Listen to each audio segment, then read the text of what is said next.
எல்லாருக்கும் வணக்கம். இப்போ தான் வந்து ரக்கச பொரட்டோல் படம் பார்த்துட்டு வந்தேன். கன்னடா படம். ராஜ்பி செட்டி நடிச்ச படம் இது. ரவி சாரங்கா அப்படின்றவர் வந்து டைரக்ட் பண்ணியிருக்காரு. அந்த படத்தை பற்றி நம்ம பேச போகிறோம். ஆக்சுவலாக வந்து பார்த்திங்கன்னா இது ஒரு க்ரைம் த்ரில்லரா இல்லை வந்து ஒரு மித்தா அப்படின்ற ஒரு சந்தேகம் வந்து ட்ரைலர் பார்க்குறப்ப இருந்துச்சு.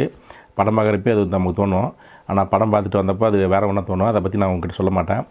ஏன்னா இது வந்து இப்போ இந்த மாதிரி படத்தில் வந்து ஸ்பாய்லர் படக்கூடாதுன்னு இப்போ எப்பவுமே இப்போயும் நான் வந்து ஸ்பாய்லர் மேக்ஸிமம் நான் பண்ண மாட்டேன். பட் வந்து இந்த படத்துக்கு கொஞ்சம் சம்மந்தம் இல்லாதுன்னு நினைக்கலாம், சம்மந்தம் இருக்குது. பட் அது ஒரு ஓப்பனிங் ஒன்று இருக்குது, அதை மட்டும் சொல்லிடுறேன். ஃபஸ்ட்டு சீனில் ஒரு காட்சியை காட்டுவாங்க. அது வந்து நிஜமாக இருக்காது, ஒரு கிராஃபிக்ஸ் டைப்பில் காட்டுவாங்க. என்னென்னா ஒரு கோயிலில் வந்து சிவன் இருக்கும். அந்த சிவனுக்குள்ளே அதை திருடுறதுக்கு அது வந்து ஒரு 5 பேர் இருந்திருப்பாங்க. அந்த அதுக்குள்ளே பார்த்திங்கன்னா நகை இருக்கும். வழக்கம் போல் வந்து ஊர் மக்கள் அதை வந்து பிடிச்சி அவங்கள வந்து எரித்து கொண்டுருவாங்க. அதாவது இந்த கோபாலபுரம் கிராமத்து புக்கில் வந்து பார்த்திங்கன்னா ஒரு விஷயம் சொல்லுவாங்க. அதாவது வந்து அந்த ஊரில் ஒருத்தன் வந்து களவான் இருப்பான். அவனை வந்து கல்மரத்தில் ஏற்றிடுவாங்க. ஏற்றின பிறகு அந்த ஊர் மக்கள்லாம் வந்து பார்த்திங்கன்னா அவனுடைய அலற சத்தமோ அந்த கஷ்டப்படுறதை பார்த்து அவன் எங்கே நாளைக்கு வந்து பேய வந்துடுவானோ, அதாவது அந்த மாதிரி ஒரு மித்து எப்பவுமே இருக்காங்க. அந்த மாதிரி இந்த படத்துலேயே வந்து பார்த்திங்கன்னா இவங்களாம் வந்து மறுபடியும் வந்துருப்பாங்க. அதாவது வந்து கொல்லி தேவன் அப்படின்னு சொல்கிறாங்க. அந்த மாதிரி இவங்க வந்து நம்மளை பழியாகத்துக்கு வந்துடுவானுங்களோ அப்படின்னு சொல்லிட்டு ஒரு பையன் எப்போ அந்த ஊர் உள்ளே இருக்கும். அதை வச்சு சில பேர் மிஸ்யூஸ் பண்ண நினைக்கிறாங்களா, இல்லை நிஜமாகவே கொல்லித்தவனை வந்து வரானா, இது ராஜ்பி செட்டி வந்து என்ன பண்ணுறாரு அப்படின்றது தான் இந்த படம். ஆக்சுவலாக ராஜ்பி செட்டி ஒரு போலீஸ் தான். அவருக்கு வந்து இல்யூஷனாக வந்து சில விஷயம் எப்படி தோண்டிகிட்டே இருக்கும். அதுக்கு காரணம் வந்து அவங்களுடைய கடந்த கால வாழ்க்கை. அதே மாதிரி இன்னொரு கேரக்டர் இருக்குது, அதை பற்றி நான் சொல்லலை. அதாவது நான் மேக்ஸிமம் ஃபைல் பண்ண மாட்டேன். அந்த கேரக்டருக்கு ஒரு இல்யூஷன்ஸ் இருக்கும். ரெண்டுமே சந்திக்கிற இடம் வந்து பார்த்திங்கன்னா பயங்கரமாக இருக்கும். அதான் படத்துடைய பெரிய பலமாகவும் இருக்கும். அதே மாதிரி இதில் சயின்ஸும் இருக்கும், மித்து இருக்கும், எல்லாம் கலந்து வச்சுருப்பாங்க. இது எது நீங்கள் சயின்ஸ் படி போத படம் இல்லை வந்து மித்து படி படம் போதான்ற நம்ம கன்ஃபியூஷன் எப்பயும் நமக்கு இருந்துகிட்டே இருக்க மாதிரி தான் டைரக்ட் ஸ்க்ரீன் ப்ளே பண்ணியிருக்காரு. அதுதான் ஒரு மாஸ்டர் மைண்டாக இருக்குது. அதே மாதிரி நம்ம பார்க்குறவங்க மேலெலாம் வந்து நமக்கு சந்தேகம் இருந்துகிட்டே இருக்கும். அதை வந்து அந்த சந்தேகம் வந்து ரொம்ப வலுவாகவே வச்சுருப்பாங்க. அப்போ நம்ம படம் பார்க்குறப்ப என்னன்னா இவனாக இருப்பானோ அவனாக இருப்பானோ, இதுக்கெல்லாம் காரணமாக கூட இருக்குமோ. ஏன்னா அந்த ஊரில் வந்து சில சம்பவம் நடந்துகிட்டே இருக்கும். அது அடுத்தடுத்து வந்து சில கொலைகள் நடக்கும். ஒரு கேரக்டர் மணியும் வந்து சந்தேகம் வந்துட்டு இருக்கும். ஏன்னா காரணம் என்னென்னா அந்தளவுக்கு அந்த காரணத்தை வலுவாக வச்சுருப்பாங்க. அதனால தான் நமக்கு அந்த சந்தேகம் இருந்துகிட்டே இருக்கும். அதை ரொம்ப பிரில்லியண்ட்டாக பண்ணியிருந்தாங்க. ஆக்சுவலாக இருக்கும் ஒரு விஷயம் நடந்துகிட்டே இருக்கும். கதாநாயகனை வந்து பார்த்திங்கன்னா அவர் வந்து மேக்ஸிமம் மூட நம்பிக்கை இல்லாமல் இருப்பார். அதுக்கு வந்து ஆப்போசிட்டில் வந்து அந்த ஊரில் வந்து சில சம்பவம் நடக்கும். அதெல்லாம் இருக்காது, இதெல்லாம் வேறு மாதிரி தான் அப்படி சொல்லிட்டு இருப்பார். அப்போ வந்து அந்த ஊரில் ஏதாவது சாமியார் இருக்கிற மாதிரி நினச்சிங்களேன்.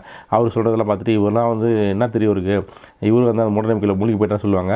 ஆனால் இந்த படத்தில் ஒரு வித்தியாசமான விஷயம் என்னென்னா அந்த சாமியார் வந்து எம்எட் படித்தவர். அவங்க தான் நமக்கு எம்எட் படித்தவர் ஏன் இப்படி பேசுகிறாருன்ற ஒரு டவுட்டும் கதாநாயகனுக்கு இருக்கும், அதுவும் நமக்கும் இருக்கும். அந்த மாதிரி ஒரு இடமும் கரெக்டாக வச்சுருந்தாங்க. அதுக்குள்ளே இருக்கிற ஒரு லாக்கெல்லாம் பார்த்திங்கன்னா ரொம்ப நல்லா இருந்துச்சு. அதே மாதிரி எனக்கு படத்தில் ஒரு வசனம் பிடிச்சிருந்துச்சி. ஃபஸ்ட்டு சீனில் வந்து ராஜ்பி செட்டி ஆக்சுவலாக ஒரு போலீஸ் ஆஃபீஸர். அவர் உன்னை வந்து நீ பண்ண வேலைக்காக உன்னை வந்து 6 மாதம் சஸ்பெண்ட் பண்ணியிருந்தோம். இப்போ வந்து நீ வந்து அந்த இடத்துக்கு இடம் போகிறோம். அந்த இடம் வந்து பார்த்திங்கன்னா லோ கிரைம் ஏரியான்னு சொல்லுவான். அப்போ வந்து ராஜ்பி செட்டி கேட்பார், என்னது இந்த நாட்டில் லோ கிரைம் இருக்கிற ஒரு ஊரா, அப்படி ஒரு ஊர் இந்த நாட்டில் இருக்கா அப்படின்னு சொல்லி கேட்பார். அது இடம் நமக்கே சிரிப்பாக இருக்கும். ஆனால் உண்மையாக நமக்கே அந்த டவுட் இருக்குது தானே, நம்பிக்கை தானே இப்போ இருக்குது நம்ம வாழ்கிறோம். நம்ம ஆக்சுவலாக ஊரில் எல்லாம் சொல்லுவாங்க கொல்லிவாய் பிசாசு, அந்த பிசாசு, இந்த பிசாசுலாம் வந்துடும், நீங்கள் வந்து அப்படி இருக்கணும் இப்படி இருக்கணும். ஏன்னா காலகாலமாகவே வந்து பார்த்திங்கன்னா நம்ம கிராமங்கள்லேயும் சரி, கிராமம் தான் மெயினாக சொல்லுவேன் நான். அங்கெல்லாம் வந்து இந்த பேய் பிசாசுலாம் ரொம்ப அதிகமாக இருக்கும். அப்படி இப்போ படத்துலலாம் வரப்போ எல்லா இடத்துலையுமே பரவிட்டு இருக்குது. நம்ம உலகம் ஃபுல்லாகவே எல்லாமே பார்க்குறோம் நம்ம. பட் எங்கள் ஊர்லலாம் வந்து கொல்லிவாய் பிசாசு, தொட்டி முனி அந்த மாதிரிலாம் சொல்லிட்டு இருப்பாங்க. அது காரணம் வந்து ஒவ்வொன்று இருக்கும். பசங்களுடைய சேஃப்டிக்காகவும் சில இன்னும் காரணங்களும் இருக்கலாம். சிலர்லாம் வந்து அவங்களுடைய பர்சனல் யூஸுக்காக கூட அதை யூஸ் பண்ணியிருக்கலாம். இல்லை வந்து கொள்ளடிக்கிறவங்க வந்து அதை சாதகமாக பயன்படுத்தி கொள்ளடிக்கிறதுக்கு பயன்படுத்திக்கலாம். இல்லை தப்பு பண்ணுறவங்களாம் வந்து அதை சாதகமாக வச்சு கூட தப்பு பண்ணியிருக்கலாம். ஏன்னா நம்ம காலகாலமாக அதெல்லாம் பார்த்துருக்கோம். இந்த படத்துலேயும் அப்படி ஒன்று இருக்குது. அது என்னவாக இருக்குன்றது நீங்கள் படம் பார்த்து தெரிஞ்சிங்க. ஏன்னா இல்லை இந்த படமே கொஞ்சம் நிறைய மித்து இருக்குது, நிறைய முடிச்சு போட்டே இருப்பார் டைரக்டரு. அதை நம்ம தான் வந்து கிளியர் பண்ண முடியுமான்னு ட்ரை பண்ணுவோம். ஆனால் அது வேறு ஒரு மக்கள் போயின்னு இருக்கும். அந்தளவுக்கு நம்மக்கிட்ட ஒரு மைண்ட் கேம் விளையாடி இருப்பார். அது நல்லா இருந்துச்சு. படம் பார்க்குறப்ப ரொம்ப இன்ட்ரெஸ்டிங்காக இருந்துச்சு. அதே மாதிரி பேரில் வச்ச ட்விஸ்ட்டு சித்தையா சித்தாராஜி, இந்த 2 பேருக்கும் ஒரு ட்விஸ்ட் இருக்கும். அந்த 2 பேருக்குள்ளேயும் ஒரு ட்ராவல் இருக்கும். அந்த ட்ராவலில் வச்ச இடமும் அவங்களுக்குள்ள பேக் ஸ்டோரி வச்ச இடமும் கொஞ்சம் கரெக்டாக இருந்துச்சு. அது படம் பார்க்குறப்ப எப்பவும் பேக் ஸ்டோரினாவே நமக்கு ஒரு ஆயிற்சி உண்டு பண்ணிடுவாங்க. ஆனால் இந்த படத்தில் வந்து அந்த பேக் ஸ்டோரிக்கு வந்து இன்ட்ரெஸ்டிங்காக இருந்துச்சு. நமக்கு ஆயிற்சி இல்லாமையும் அந்த ஒரு விருப்பையும் இதனால் நடக்க போதோ இல்லை இதனால் நடக்க போதுன்ற நமக்கு ஒரு மைண்ட் செட்டப்பும் கொடுத்துருந்தாங்க. அது நல்லா இருந்துச்சு. அது பொதுவாகவே காலகாலமாகவே புரளி பேசுறதுலையும் இந்த மாதிரி வந்து மித்தை யூஸ் பண்ணுறதுலையும் எல்லாருமே வந்து பார்த்திங்கன்னா மேக்ஸிமம் யாரும் நல்லதெல்லாம் பண்ணுறதா எனக்கு நான் பார்த்ததில்ல. மேக்ஸிமம் 4 பேர் வந்து பார்த்திங்கன்னா தப்பு மட்டும் தான் பண்ணிக்கிறாங்க, பாவம் மட்டும் தான் பண்ணிக்கிறாங்க. அந்த பாவத்துக்கு இந்த மாதிரி மித்தில் யூஸ் பண்ணிக்கிறாங்கன்றதை நான் பார்க்குறோம். நம்ம அதுதான் வந்து காலகாலமாக நடந்துகிட்டு இருக்குது. சில பேர் மட்டும்தான் வந்து அது நல்லது விஷயம் யூஸ் பண்ணுறாங்க, சொற்பமான பேர் மட்டும்தான்.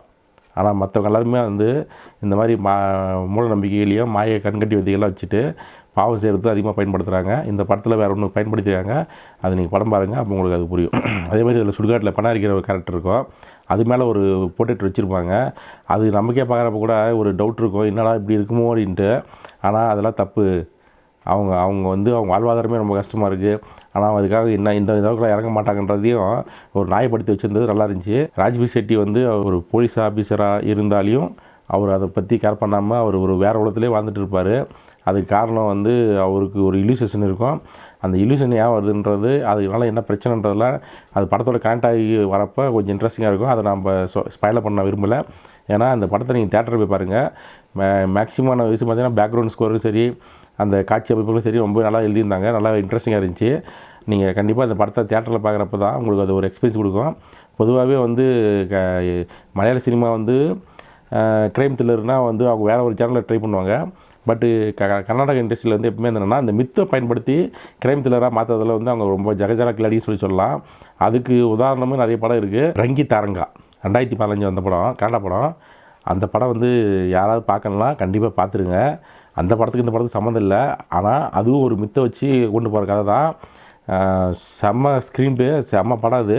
அந்த படத்தை மிஸ் பண்ணிடாதீங்க. அந்த படத்துக்கும் இந்த படத்துக்கு சம்மந்தம் இல்லை கூட ஒரு மெத்தட் அண்ட் ட்ரீட்மெண்ட்லாம் கிட்டத்தட்ட ஒரே மாதிரி தான் கொண்டு போயிருந்தாங்க. அது கொஞ்சம் இன்ட்ரெஸ்டிங்காக இருந்துச்சு. ஆனால் அந்த படத்தை நீங்கள் பார்க்கணுன்னா எப்பயுமே பார்க்காம விட்டுறாதீங்க, கண்டிப்பாக பாருங்கள். அது கன்னடா படம் தான், சப்டைட்டில் கழிச்சா கூட பார்த்துருங்க. சூப்பரான படம் அது. வழக்கமான இந்த படமாக பார்த்தீங்கன்னா நான் ராஜ்பி செட்டியாக தான் பார்த்தேன். எனக்கு ராஜ்பி செட்டி வந்து அவர் வந்து கதை போய் செலக்ட் பண்ணுறதாகட்டும், தயாரிப்பாகட்டும், டைரக்ஷன் ஆகட்டும், நடிப்பாகட்டும், எல்லாத்தையுமே வந்து அவர் ரொம்ப சூஸிங்காக இருக்கார். அப்படின்றப்ப இந்த படத்துலேயே அவருடைய சூஸிங் எப்படி இருக்குன்ற நல்லா தெரியும். ராஜ்பி செட்டியை ஃபாலோ பண்ணுறவங்களுக்கு இந்த படம் மித்தாக இருக்குமா, இல்லை வந்து சயின்ஸ் ஃபிக்ஷன் படமாக இருக்குமா, இல்லை வந்து கடவுளின் பெயராலேயும் இல்லை சாத்தான்களின் பெயராலேயும் அதை வச்சு வாழ்கிற அயோக்கியர்களை பற்றின படமாக இருக்குமான்றதை நீங்கள் வந்து ராஜ்பி செட்டி ஃபாலோ பண்ணவங்களுக்கு அது கண்டிப்பாக புரியும். அந்த படம் பாருங்கள். இது தேட்டரில் பார்க்குறப்ப நல்லா இன்ட்ரெஸ்டிங்காக இருந்துச்சு. குறைகள்னு சொல்லணும்னா அங்கங்கே குறைகள் இருக்க தான் செய்யுது. ஆனால் இந்த படத்தில் நிறைகள் அதிகமாக இருக்கிறதால குறைகள் வந்து நம்ம பற்றி பேச வேணாம். ஏன்னா நிறைகள் தான் அதிகமாக இருக்குது. நிறைகள் அதிகமாகிறப்ப குறைகள் நமக்கு தேவையில்லை. ஏன்னா குறைகள் மட்டுமே இருந்துச்சுன்னா கூட நம்ம அது பேசலாம். ஆனால் இதில் நிறைய ஒர்க் பண்ணியிருக்காங்க. அதுக்காகவே அந்த படத்தில் பாராட்டியாகணும். நம்ம கண்டிப்பாக தேட்டரில் பாருங்கள். இங்கிலீஷ் சப்டைட்டில் தான் இருக்குது, கன்னடாவில் மட்டும் தான் இருக்குது, தமிழில் கிடையாது. நான் அதை அப்படி தான் பார்த்துட்டு வந்தேன். உங்களுக்கு இந்த மாதிரி சேனல் படம்லாம் பிடிக்குன்னா கண்டிப்பாக பாருங்கள். தேங்க்யூ, நன்றி.